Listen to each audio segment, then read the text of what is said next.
So it's been over a week since I've been playing Blue Croc, and previously I've been told that it's been better than Dofi, or at least just like the best blue deck out there. And at first I was like, I don't really believe that, and I can't see why. It's such a simple leader, and it's not that great. It doesn't have that many things catered to itself like Dofi does. But then I started playing with it. And then I started playing it in OPO3, and I started playing against red and yellow and all these other decks that people just kind of unga bunga with. I just like it felt like I discovered something new. It's not obviously the best deck. If you want to play the best deck, I don't need to make a video about that. Just go play Zoro, just go play Whitebeard. It's not that hard. But if you want to have a little bit of brain power used, and as well as just play a different color, blue, something that is inherently in any card game is supposed to go against red, and I kind of see that. In this card game,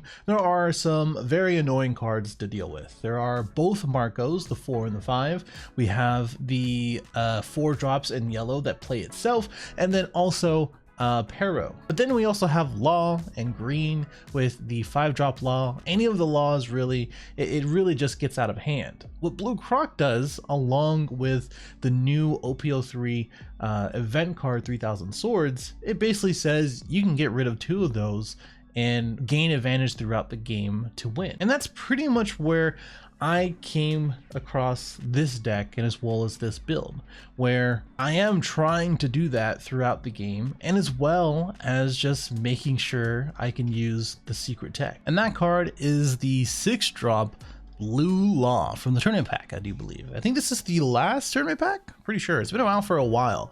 And, this card, again, on surface, it's kind of lame, right? It's kind of like, why would you just give them a card when you can just play yellow and you can just trash them? Well, here's the thing.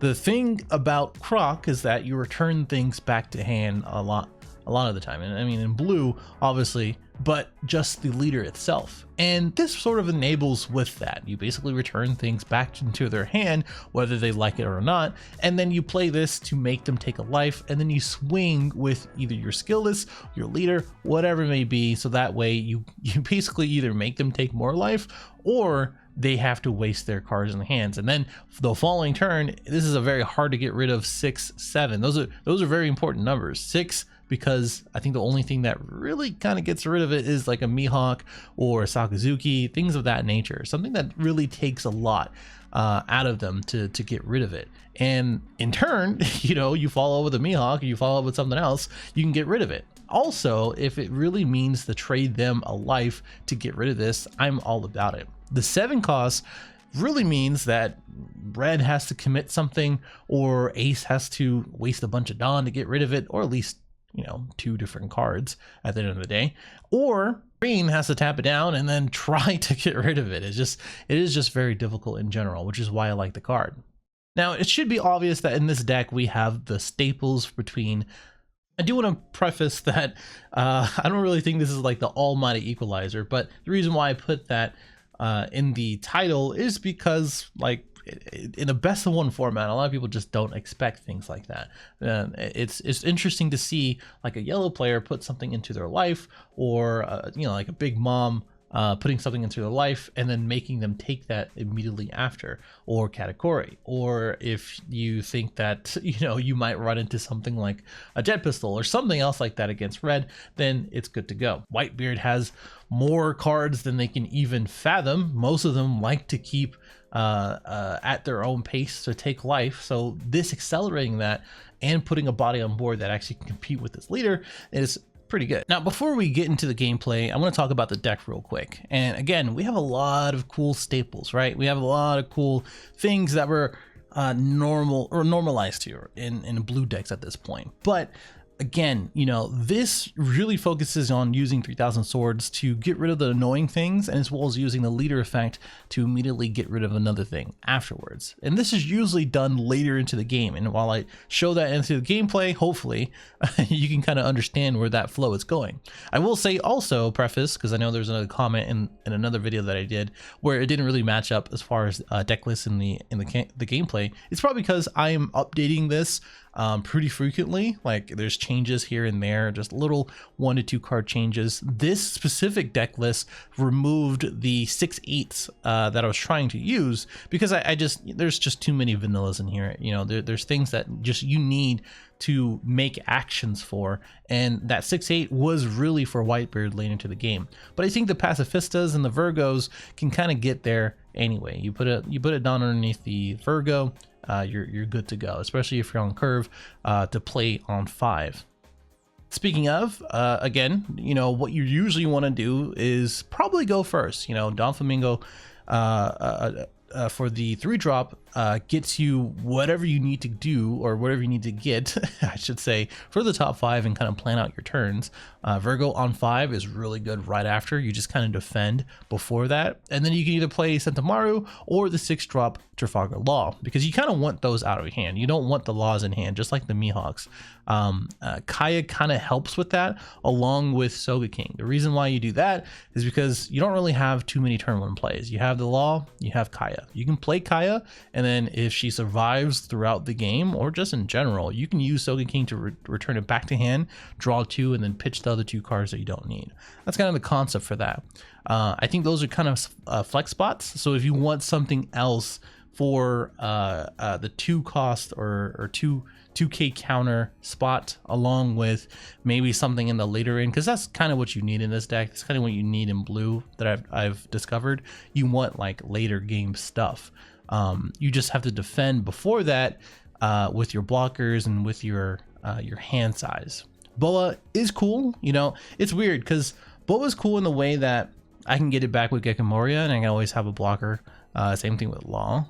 It's just that Law just dies a lot easier than Boa. Boa's cool in the way that you can use it to block or to swing to draw 1, and Doflamingo, the 3-drop, will enable you to draw what you need, right? But I am still, you know, kind of back and forth. I don't think there's a better card to play outside of the things that you're playing already. Let me know what you think about the deck, along with your own deck list. Do you like the tech? Do you like the ratios? Do you like Sentomaru at 3 or 1 or 4 or what?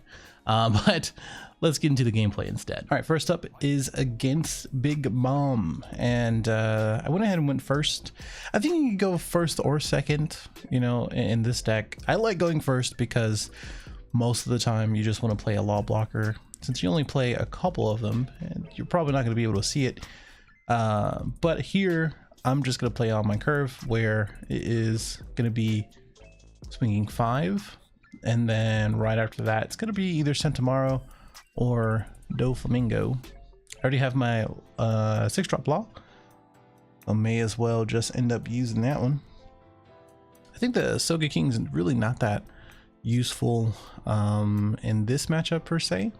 I mean, there's a lot of stuff you can just return. Like even this Daifuku, you can just return this, and you know they're going to be behind a little bit as long as you have the Dawn to use. But I'm probably not going to be able to do that or want to do that. I pitched the Mihawk because you can get it back with the Gecko Moria.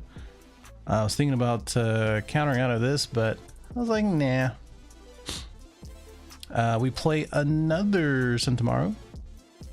I was gonna use the 3000 swords for the Pero, whatever, the 3-drop, but I decided just to get some cards out of his hand first. And I swung with the Sentomaru because I'm pretty sure I only have 1 or 2 in the deck for the Pacifistas, and I didn't really. I just don't care. I don't know how else to say it. When Sentomaru gets 1 or 2 of the 4-drops out, I don't really mind getting rid of her. Just one less attack that I have to worry about to my face. We're talking here. He was saying holy tech Batman. It's probably gonna be part of the thumbnail. I haven't decided yet, but I told him it's my favorite card. Isn't like a crazy card. I've talked about it obviously early in this game, but it is really cool against decks like this, obviously, right? Where they want to be a higher life total. They're going to be taking more and more hits because of these 7k swings, and you know that's really comes down to. We went ahead and made him take that life, use the leader effect, get the 4 cost out of there, and now we just swing 7s and then just posture some defense. That's it. That's all you really gotta do. You know, you just eat at that hand. He took that first one, probably hoping for a Thunderbolt after the Lin came down. I don't really care about the Lin too much at the end of the day. I was thinking, you know, how much do I have to go in here?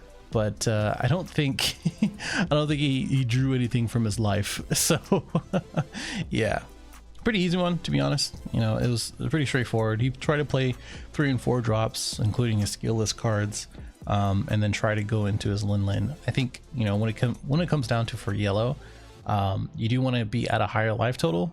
At the end of the day, Big Mom kind of needs to be at 3 or 2 in order to use this effect, which is why Katakuri is inherently better. Even though you can kind of manipulate life to what you want. But with the 6-drop law, even if they do manipulate the life, you can just time it for them just to take it instead of triggering it off. So it's pretty important that you watch out for that. All right, so next up is Zoro. This guy's name is Outwork Might Quit ORFK, so that's kind of funny. I went ahead and mulliganed here. He chose to go second, so I was trying to look for a decent going first hand. I got this set tomorrow, so that's fine, I guess.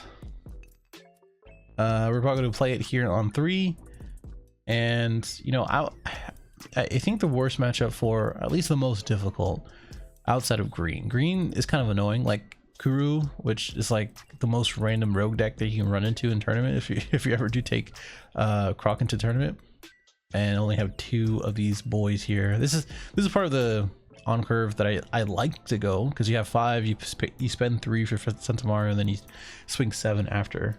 And you just kind of keep chipping away at life. So by the time you do play the law, they're going to be at a lower life total. But anyway, Whitebeard is definitely much more difficult than Zoro. Zoro is manageable depending on the player.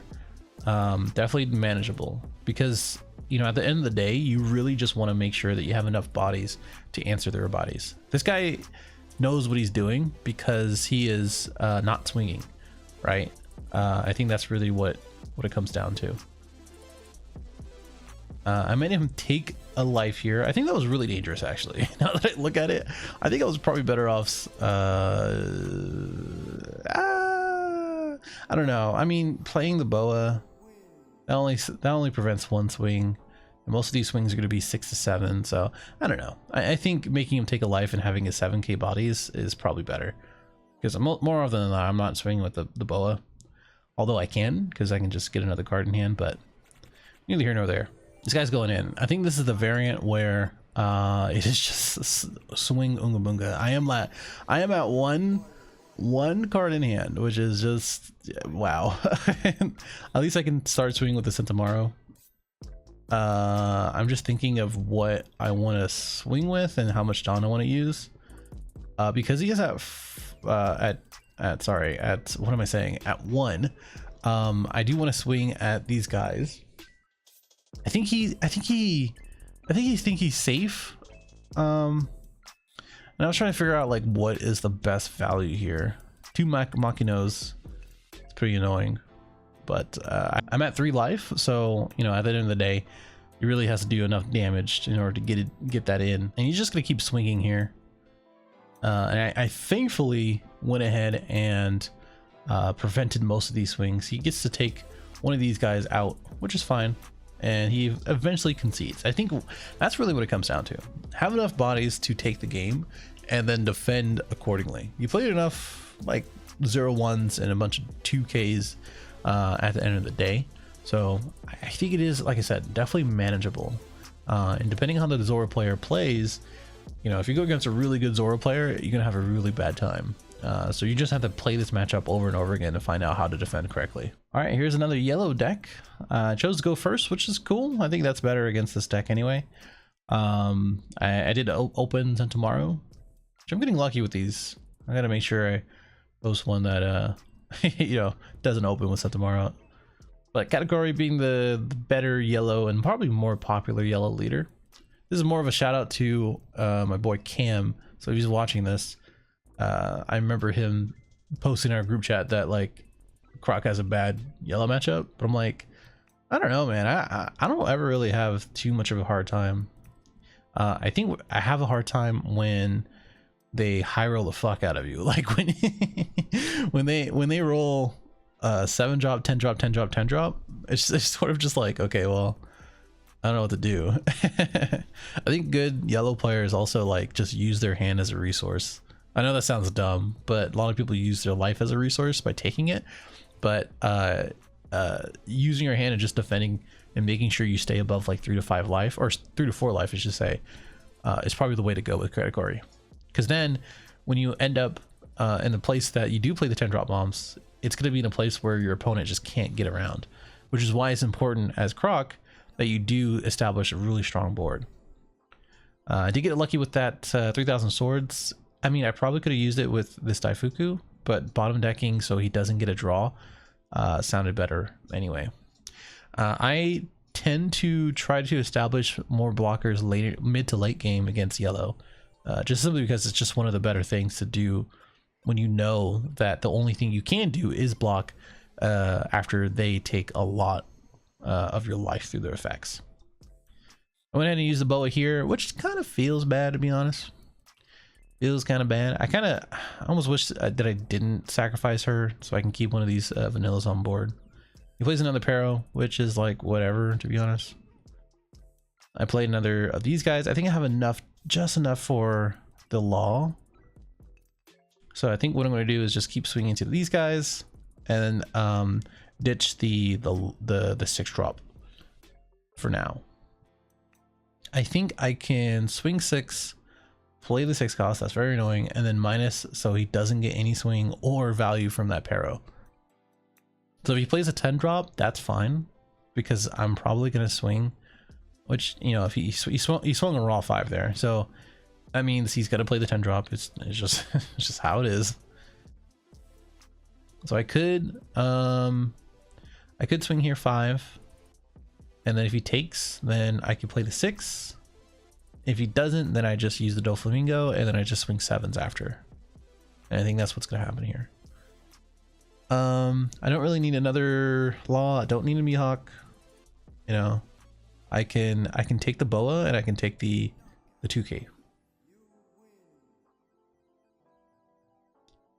So I'm gonna swing 7 here. Just use the leftover Dawn. After using the leader effect. The way that I see it is that, you know, I have so many bodies to swing with. I don't really care about using Dawn to end the game. And the reason why I passed here is because I know that they don't really have a way to get rid of the 6 drop. So it's best to just make sure that I have at least 2 attacks. So if needed, I can minus and then swing twice, basically. Even though I'm going to be very low on Dawn, unfortunately. But I do have a blocker. Cracker does count for 2, which is, I think that's why he's trying to bait out some cards out of my hand, so that way he can swing. And really the plan is probably just to block the Cracker if he puts it on underneath, or block the Lin and then try to counter out the other 2 attacks, which I don't think that's going to happen. I think I'm just going to go to 0 this turn. I think that's just well established based on my hand. So I don't think I need to block this. If he Thunderbolts, that's gonna feel bad. That's gonna feel real bad. And he concedes. So I think if he threw a Thunderbolt, like I'm pretty sure I blocked that, right? I think I do block that instead. So that way, if he Thunderbolts, after this swing, I'll be at 0, and then I have to deal with at least 7. Let's see, 7, 1, 2, 3, 4, and a 9. 7 and a 9. So I can get out of the 7, but I definitely can't get out of the 9. And I'll be at 0 life. So if he had Thunderbolt, he would have won there, 100%. So I don't know what his game plan was there. I think he was trying to bait out something. I don't know. I'm trying to think. If I swing, well, I guess that makes no, it doesn't really make sense because he doesn't have a 3rd attack. Yeah, I blocked there. Either way. Hopefully this kind of gives you a little bit of idea. Even with Outlaw, you can definitely win against yellow. All right, next up is Smoker. So pretty solid black deck, to be honest. Just in general, it has been since OPO2, and OPO3 is no different. You know, you still get some new black tools, especially with the Navy support. And he's gonna go 6 here. I think I'm fine using my counter, but I don't have a Gekko Moria. I just never open Gekko Moria, it feels like. You know. That's what it feels like. I think I'm going to play the Bartholomew because I do have a skillless in hand. I think with this matchup, you know, none of your bigger boys are really safe, right? So like even my guy here is going to get Kobe'd. And, you know, you just got to have to prepare for that and just draw that out, you know. No. Hey, look, I got a Goku Moria. That's cool. I think I can swing 6 or 7 and then swing 6, or I can play my Croc. I think I do play my Croc because if he does play Sakazuki on curve, which he does have here or can play here, that's just one less card out of hand, and it's gonna be easier for me to defend against my his 5k swing or 6k swing if he does. Okay, so he plays the Barcelino, which is easily handled by my leader effect, right? I think we can go 8 here, but yeah, I think we can go 8. Yeah, go 8 here, go 6 on the lead, and then pay the 6 for the Centauro. This was an interesting one. I didn't really agree with that. I'm just gonna bully the Barcelino because he has 2 up for impact wave, so he's just not gonna use that, and he just ends up not wanting to use the cards in his hand to save it. So like you use 2 cards to save it in the first place, so you thought that it was important enough not to lose a life for it. So I personally think that you should have just used the impact wave, because now I still have my 2, you have nothing, and I gained 2 more bodies out of it.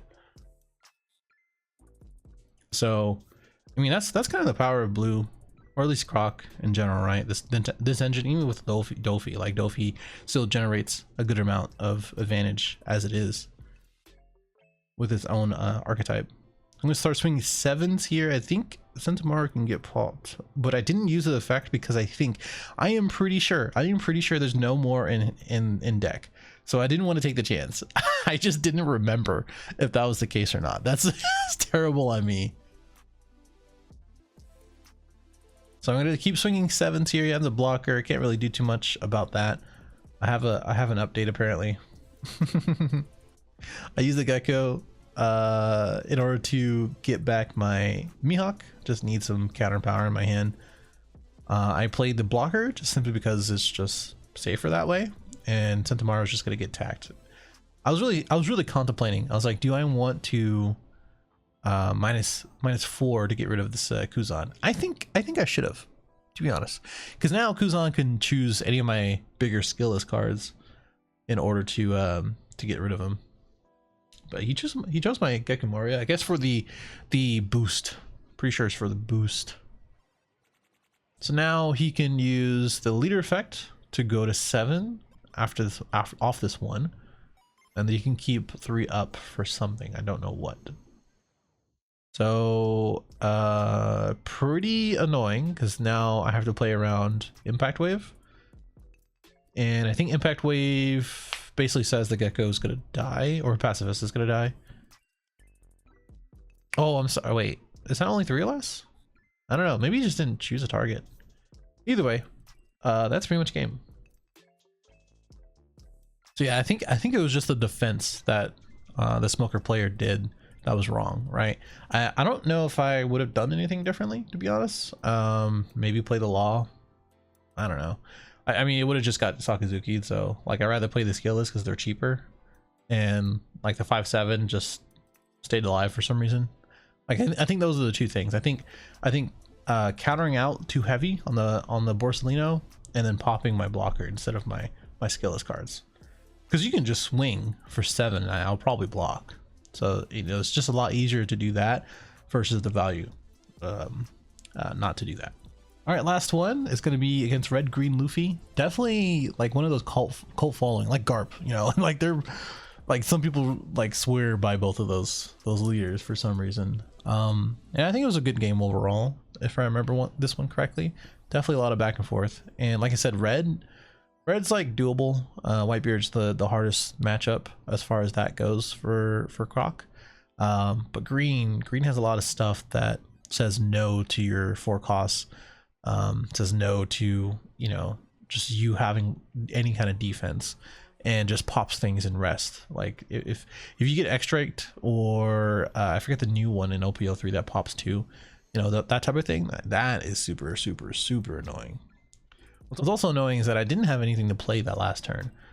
So I went 8 into that Bonnie. That's like a super dead Bonnie, right? Like, yeah, I'm super glad that she got obliterated.